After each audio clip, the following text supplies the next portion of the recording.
Let me focus on the defense sector right now. And defense is going to be the major capex push of the government over the next 5 to 10 years. And that is because we don't have a choice when it comes to self-reliance. It is something that we realized the importance of more during Operation Sindoor. And since then, there have been regular meetings at the Defense Ministry to how to make sure we can bridge those gaps in our defense setup.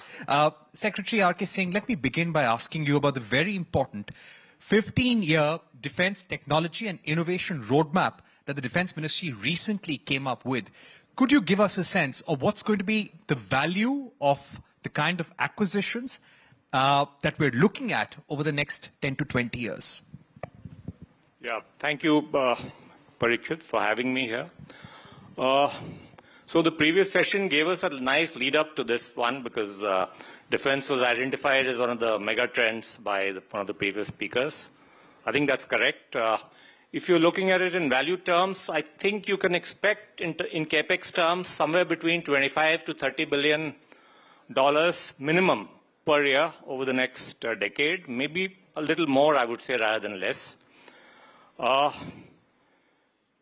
In terms of the technology roadmap, the roadmap has been sort of put out by the services in the public domain. It's available now.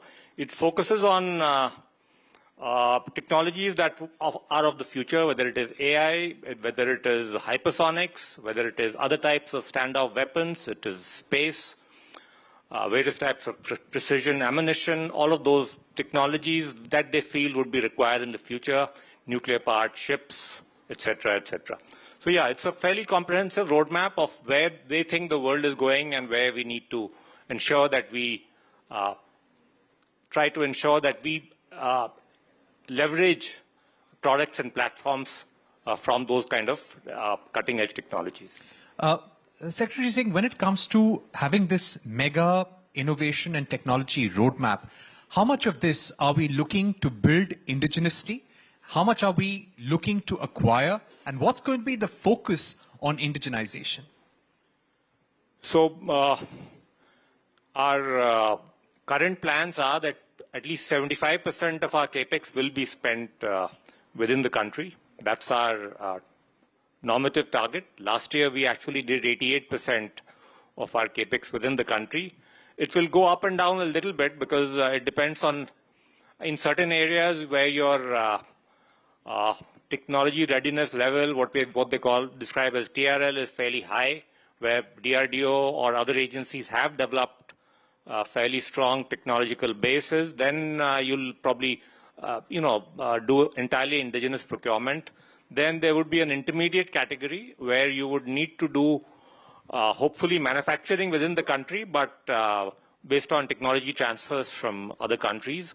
And there could be a smaller set of areas where foreign OEMs would not be willing to give you the latest technologies, and your own access to such technologies is a long way off.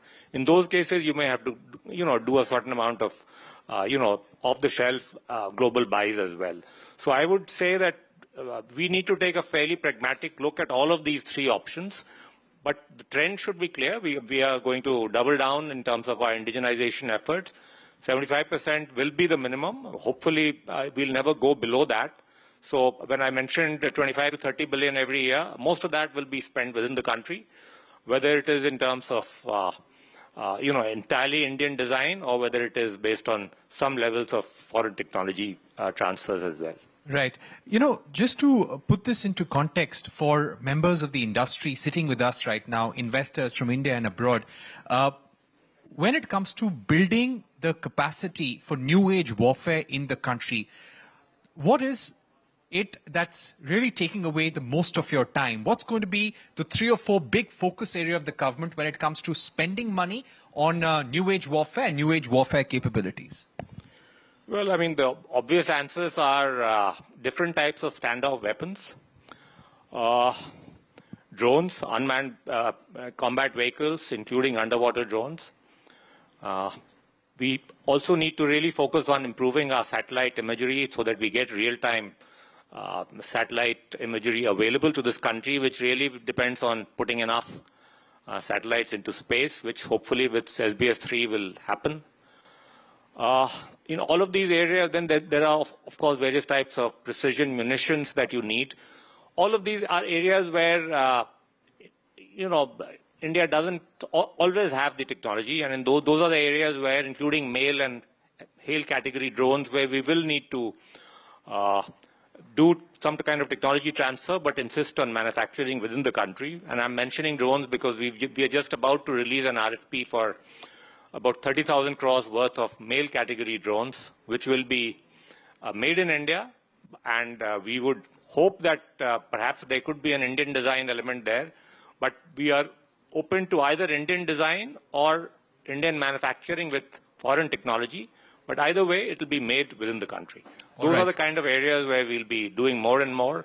And just to give you another example, we've, for example, whether it is missiles or whether it is different kinds of munitions, for a long time we've essentially ensured within this country that missiles are made by BDL, one public sector company.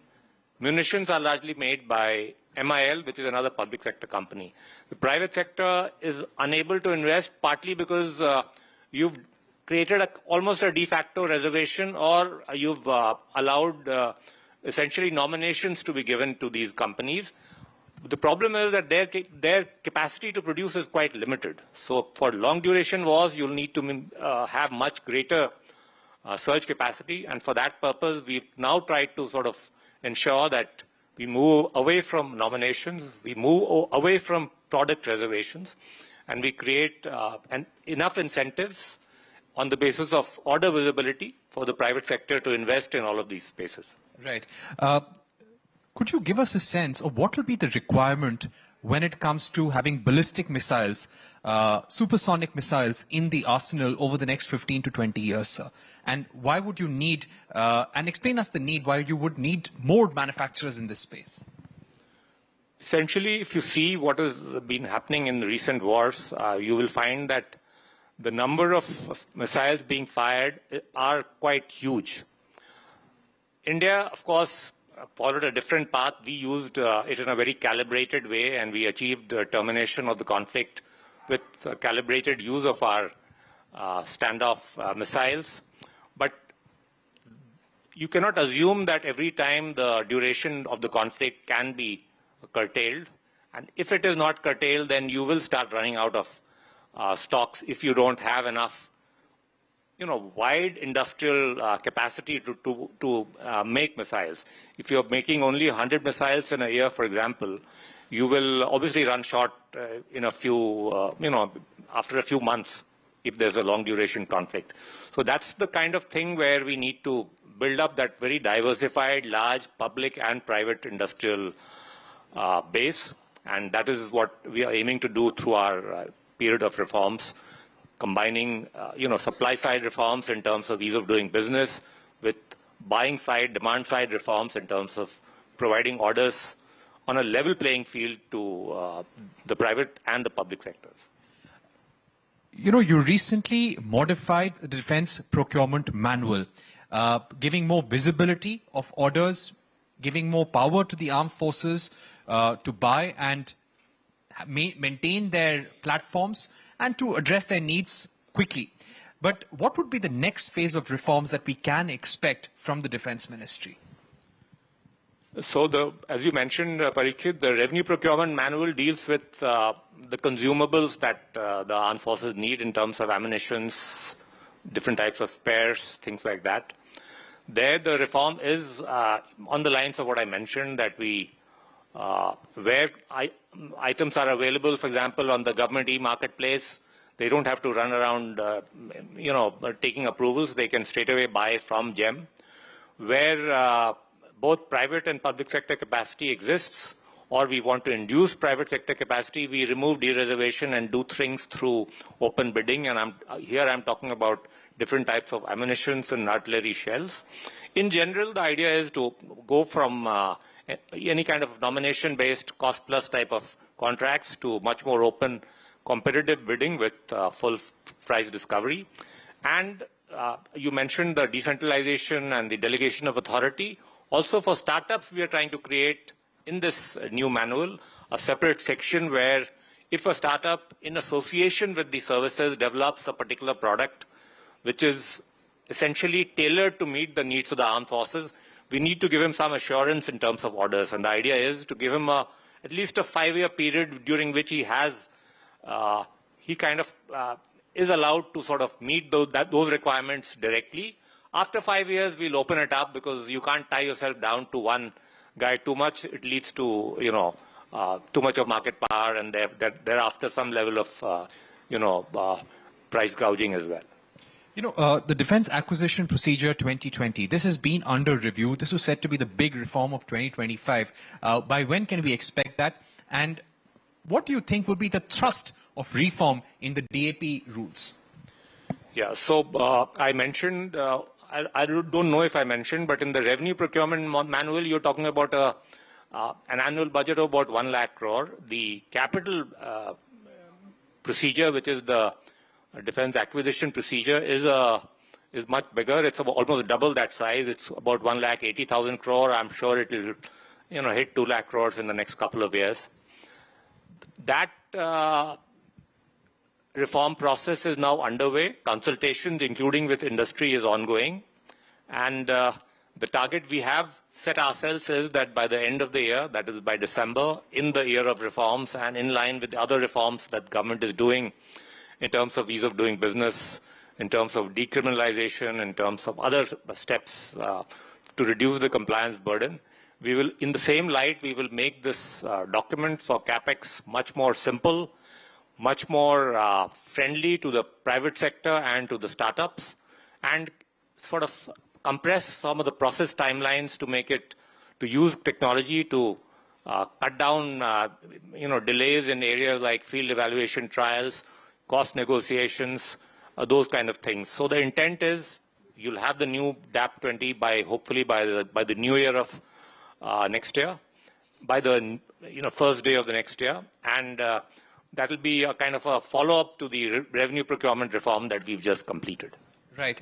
Now, considering since Operation Sindoor, we've gone in for replenishment procurements, we're going in for long-term procurements as well. To what extent do you feel that the ministry is going to either meet or exceed budgetary estimates? Well, last year, for the first time, we exhausted our budget. I think it is challenging to spend money in the Indian context, given the very elongated sort of fail-safe type of procedures that we follow in terms of collegiate decision-making, approvals at the highest level, involving a lot of interministerial consultations. Last year we did it, and I'm sure this year also we'll do it. It really depends on how many contracts you end up signing. And last year we did a record number. This year we've already hit 3/4 of that, 1,50,000 crores worth of contracts we've already signed, or are in the process of signing if you include the LCA program. So we are confident we can do at least 2 lakh plus crores this year. And if we keep this up, then in terms of committed liabilities itself, you will ensure that the budget increasingly gets fully utilized. As you do that, as you show to the Ministry of Finance that you can really start exhausting the budget and not surrendering some of the amount every year as we used to do earlier, I'm sure you can ask for more. So it's a two-way street. Let's start confidently ensuring that we utilize our budget entirely, which I think we will do this year. And then we can, over time, ask for at least a 10 to 15% increase every year. Incidentally, the services, through their capability development plans, which they have a 5-year and a 10-year capability development plan. In all of their estimates, a 10-year increase in capex year on year is adequate to meet their requirements. And I'm pretty confident that Ministry of Finance will have no problems in providing a 10% CAGR on the present capex year to year, because given the fact that in nominal terms our GDP is also growing up almost at that rate. Right. So the recommendation from you would be to increase the defense capex in the next union budget, which is not very far, but at least 10%. At least 10% in nominal terms. But if you're asking me for a longer term appraisal, I would say that given the geopolitical turmoil as well as the neighborhood, which is very challenging, in a medium-term sense and before the Finance Commission, I'm going to project a bit more. So it's a 10% year-on-year right now, but with the Finance Commission, I'm going to ask for at least a 17 to 18% year-on-year increase over the next 5 years, because otherwise our share of the GDP actually has shrunk quite a bit. It's gone below 2%, and I think nobody can argue against at least a 2.5% share in GDP in the medium term, and maybe taking it further to 3%, maybe in about 10 years' time. Right, and to keep it in line with some of the bigger developed nations when it comes to defense spending, I'd like to ask you about the gaps when it comes in our fighter jet capabilities, sir. There is a AMCA program that is on. There is a fighter jet engine program that is on simultaneously. You've explained us earlier that these are both programs which have a long 10-year horizon, and somewhere they will meet, they will merge, possibly. But how do we meet our short-term needs? There are two countries there are three countries in the world with fifth-generation fighter capabilities. You've got China, you've got Russia, you've got the United States. What are our options? Our options only US and Russia. How necessary for us is it for us to take the decision on acquiring fifth-generation fighter jets immediately? What is the horizon, timeline that you could possibly give us by when the government would have to take a decision? Parikshit, I really don't want to talk about specific platforms or procurements, because that leads to too much of speculation, and these are sensitive matters. What I would say is that if you don't have fifth-generation aircraft immediately, or if negotiations are ongoing, you can still make up for it or offset any advantage that the adversary has by creating enough offensive capacity in terms of larger numbers of, say, 4 or 4.5 generation aircraft, and equip them with better weapons, because besides the platform, it is the weapons that matter. So, yeah, I mean, we will, the Air Force has certain capability gaps that it has pointed out. The government will work on filling all of those gaps. You will find in the coming days, in terms of the procurement cycle, whether it is in terms of multiplier capabilities like refueling aircraft, like AWACS, all of those procurement decisions will be visible to you. And in terms of, the 4.5 generation fighter aircraft also, you will see some procurement decisions coming. But I'm not going to sort of second guess the decision making, because that is really not fair at this point of time to start talking about it. We should talk about procurements only at a certain time, when it is cleared by the DSC or when it is cleared by the top level in government. Before that, talking about it creates too much noise, and we shouldn't have so much noise in procurements. Procurement should be done on on the basis of requirements and technological assessments, techno-commercial assessments by the services and by the acquisition wing. Important points there, sir. Now, as you've spoken about 4.5 generation fighters, there have been reports in the media how the Indian Air Force has made a proposal to acquire 114 Rafale fighters. What stage of discussion is this? And is the Defense Ministry, is the government likely to take a decision on acquiring a large set of 4.5 generation fighters in this fiscal itself? Again, I can't talk about specific platforms. I don't think it's appropriate, because it's, it's not something that we should be discussing on a daily basis. I would only say that when the last Air Force Commanders Conference took place, after that the Raksha Mantri asked me to create an important roadmap, capability enhancement roadmap for the Air Force. We've done that. Based on that roadmap, we've started various types of procurement activities. All of those will become visible to you in the coming days. I would love to say that it can be done within this financial year, but the decision-making is not entirely only at my level. But yes, I'm sure you'll see visibility on all of those items I mentioned: 4.5 generation aircraft, refuelers, AWACS, weapons, all of those. But individual decisions I will not,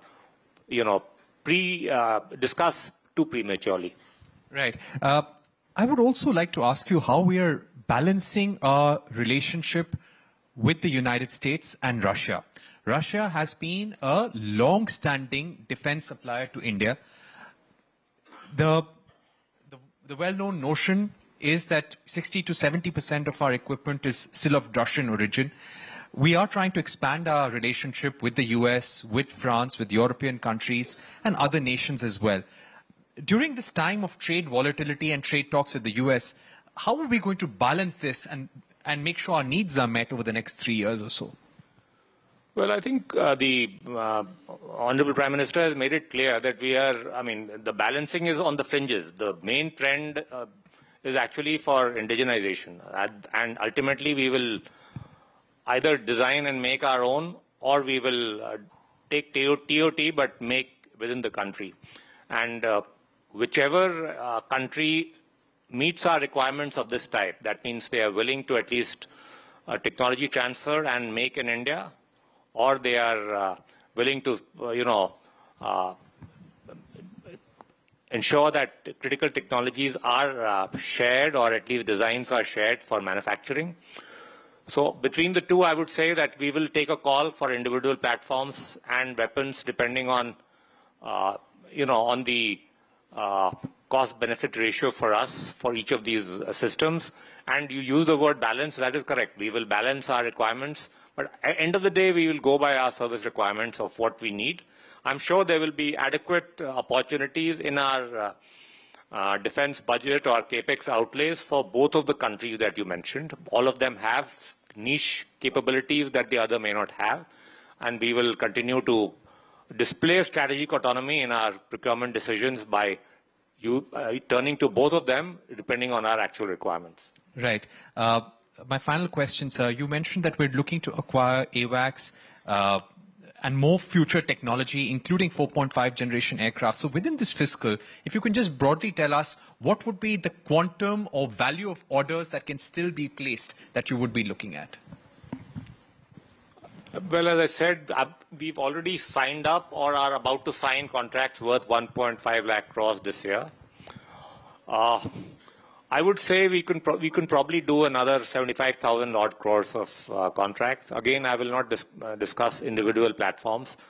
But so last year we did 2,09,000 crores, which was an all-time record. The highest ever before that was about 1 lakh crores. We'll do at least that much, if not more, this year. And in terms of division, I'm confident that the procurement decisions of this year will meet the requirements of the three services, and all of their, the division of the budget among the three of them, all of that will hopefully get exhausted. Finally, one clarion call to the industry. I think we should be very clear. We should have no hesitation at all. And this, again, I'm saying from the Honorable Prime Minister is very clear that there will be a level playing field for the private sector, that we will be doubling down on indigenization. The three words that he used during the Combined Commanders Conference that you mentioned earlier was, he made it out of the three words, Jai Hind, so Jai. Jai, he mentioned jointness, which is something that we didn't really discuss, but jointness, Aatmanirbharta, and innovation. So those are the three pillars that we intend to work on. And that, again, ensures that when it comes to our budget, which is our budget spend, which is what most of our, members of the audience may be interested in, you can rest assured that the bulk of it will be spent within the country. And startups will get a leg up if they do, if they invest, if they come up with good products. We will ensure that whether it is private sector or startups, adequate orders will be made available to them. And we will treat all companies, whether they are public or private, as Indian companies first, make no distinctions among them. Right. So jointness, Aatmanirbharta, and innovation. Very important messages there, sir, that you've shared with our audience. Thank you very much for joining us, taking out time to give a sense of the next 15-year roadmap of the Indian government. Thank you.